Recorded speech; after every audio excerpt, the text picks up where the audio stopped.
Officer Trey Cason. I'm a detention officer about a year and a half now. I got out of the Marine Corps in about 2016 of November, and I was looking for that camaraderie again.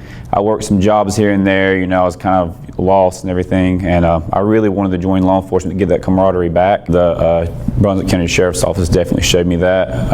You didn't have to be in the military to have that, because I was afraid coming into, you know, I didn't know what to expect.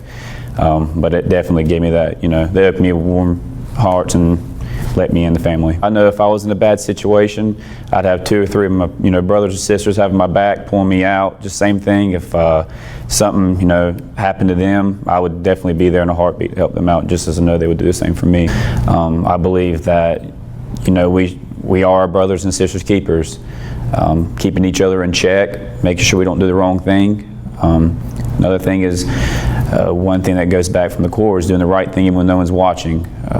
You know, even though it may be just you and someone talking one-on-one, what you say can affect them, even if you're not on someone's phone or a body cam or something like that.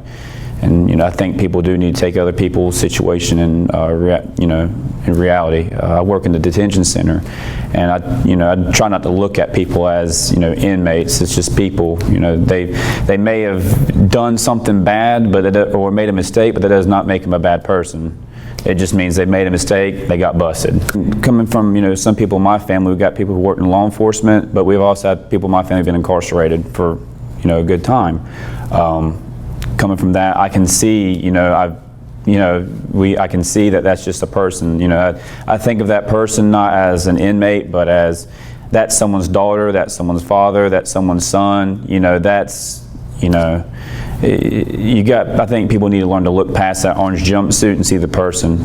Even if they're yelling, screaming, spitting, you know, you got to be the better person. Step away and think of it from their point of view, that they could be going through the worst thing in their life. They could have just lost their mom and dad. They could have just witnessed the overdose and they got, you know, in trouble too. You've got to kind of see it from their point of view to hopefully change people's lives. I believe the smallest things, the smallest actions can make a big impact, and that's the main reason why I joined, just to change lives and hopefully shape a better future. Speaking about what happened to George Floyd and all the other occasions, I wish I was there to pull him off and do everything, you know, what I would do in that situation, but unfortunately I can't, you know, be in those everywhere at once. But I think it's a tragedy, and I would hope that, you know, more accountability for people's actions.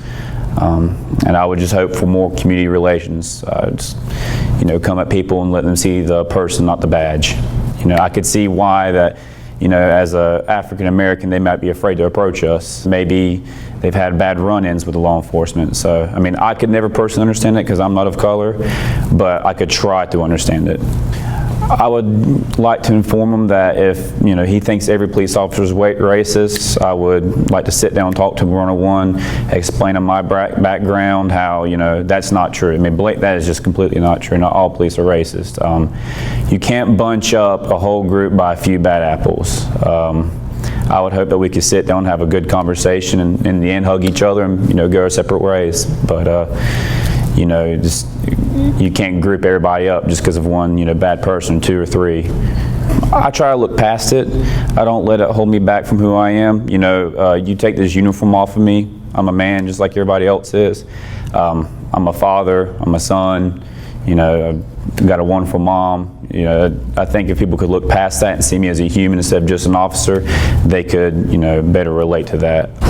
I just hope, you know, this can kind of clear out the air a little bit, to show, you know, behind this badge and this vest and everything and this uniform, I'm Trey. You see me on the street, you know, come up and say, hey, give me a hug, whatever, you know, I'm just a person.